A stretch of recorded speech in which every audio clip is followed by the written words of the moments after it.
ఒక సామెత చెప్తాను. అది నేను ఇవాళ విన్నాను. ఏంటిదంటే, గొడ్రాలు మొహమైనా చూడొచ్చంట గానీ, ఒంటి తల్లి బిడ్డ మొహం చూడకూడదంట. అది ఎందుకు చెప్పారు ఏంటి అనేది నాకు తెలీదు. ఇవాళ మా ఊర్లో ఒక అత్త అయితే అడిగింది నన్ను.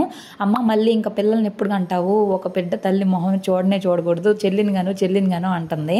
నాకేమో చాలా కంగారుగా ఉందండి. నిజంగా ఆ రోజుల్లో మరి ఇద్దరిని, ముగ్గురిని, డజన్ మంది పిల్లల్ని ఎలా కన్నారో తెలీదు గానీ, ఇప్పుడు మనం ఒక్కళ్ళమే చూసుకోవాలి కదా! దానివల్ల ఏమైపోతుందంటే, నాకైతే చాలా భయంగా ఉందనమాట.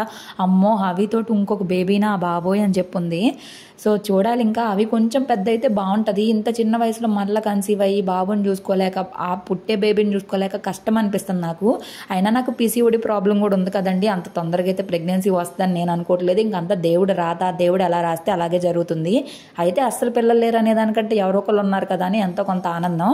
కానీ ఆ పడే స్ట్రగుల్ ఉంటుంది కదండి మధ్యలో, చాలా బాధగా ఉంటుందండి. అది పడే వాళ్ళకే తెలుస్తుంది. నాతో పాటు చాలామంది ఉన్నారు, వాళ్ళందరూ కూడా ఒకటే చెప్తాను, పేషెన్స్గా ఉండండి.